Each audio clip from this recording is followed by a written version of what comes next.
Communications expert Sherhara Downing is here to tell us more. Welcome back, ladies. Hey, y'all. What's up? So you got to break this all down for us. Okay, well, you know, it's President's Day, so happy President's Day to everyone. And it made me think, okay, what are presidents about? Of course, leadership. Yeah. So as we reflect on this day, some people are they though? Okay, yeah. I'm just kidding. Go ahead. Well, generally, yes. And that is up for interpretation for each person watching. But, you know, it's just the idea of being a leader. And a lot of times people may not even consider themselves to be leaders. So I'm thinking to myself, on this day, whether you have the day off or whether you're working, it's like, how do you ignite your inner leader? How do you represent yourself as a leader just a little bit each day, especially if it's something that perhaps you're interested in? And so you're telling us to get personal. That's step number one. So the first one is to get personal, because here's the thing about it. Even if you were to lead people, talk to them, if you're not speaking to something that they're really interested in, if it's not about them, then they're not necessarily going to pay attention.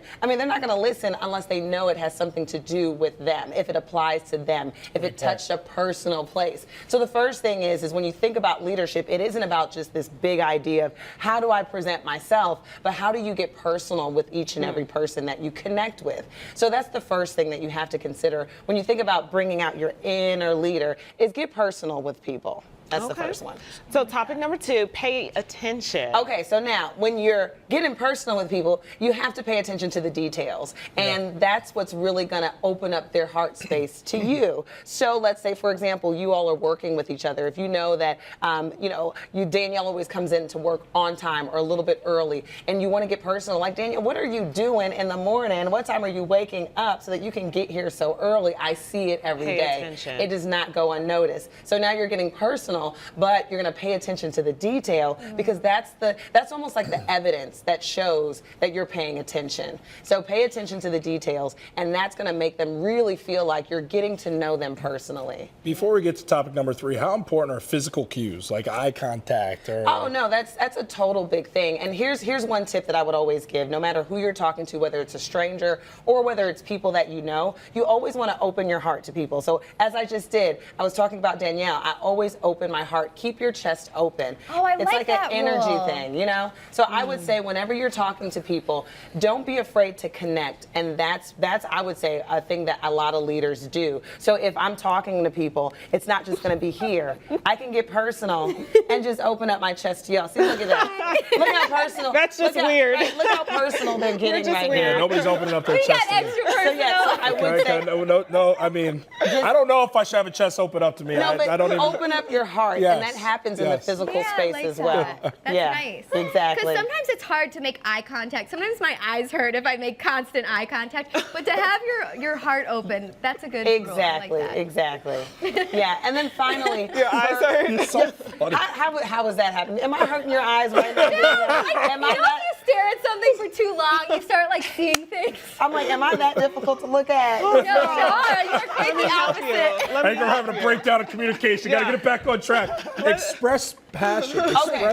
Express passion. Exactly. So this is the final thing, and this is what kind of separates a leader from anybody else, is they find confidence in expressing what they're actually passionate about. So let's say, for example, it is about going beyond just the status quo. So let's say, going back to this example of you showing up to work early and what that means for you and getting up early. So now when you come to work, show and express that with passion. You know what? I get up at 4 a.m. and I meditate and I do this and I do that. And when you express that passion and you've already been personal with them and you've paid attention to the details, you start to inspire people. It's about invoking a feeling. It's about being convicted in something. And it's contagious. When someone's passionate about something, it is very difficult for you not to pay attention to it. Even if it's just food. Like, I am so passionate about Rice Krispie treats, and I can tell you right now, it's only 3 ingredients to it, but it's something about the way that I do it that makes it so different than anybody else. So even if you're just expressing your passion for food,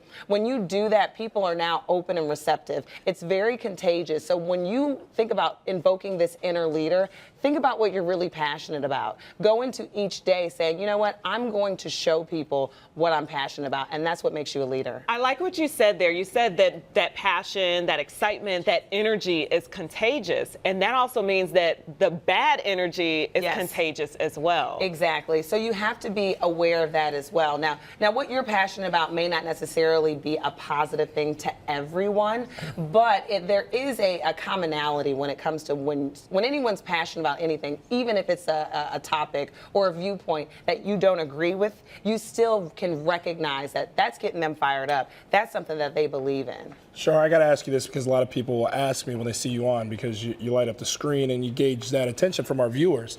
The entrepreneurial spirit, where does that come from where you said, communication and being an expert at it is calling my name and that's how you got into it? How does that happen? Because I think people are out there listening like, I have something I can contribute, but I don't know how to get that started to kind of project that out to people and really help. Well, I would also just say it comes with what comes easily. So whatever you do and you just do it so easily, for some people it's cooking and it just comes easily to them. For some people it's working out and it's super easy for them to get up in the morning and say, I'm gonna put together a routine. Mm-hmm. I would say whatever comes easy to you is the best place to start. And then once you start exercising that, you'll start to find confirmation from other people, and you'll also get confirmation from yourself because it feels good doing it. Mm-hmm. So whatever comes easy to you, start doing more of it, and then as you start doing more of it, it'll start to feel good. And then as it starts to feel good, you can start to become a little bit more proactive about making it maybe more than a hobby, or maybe turning it into an actual side hustle or a business. So I say just start with what feels good and then go from there. That's it right there, Sherhara Downing. Great advice, great stuff. As always, thank you for joining us today. For more information on Sherhara, just head to Sherhara.com.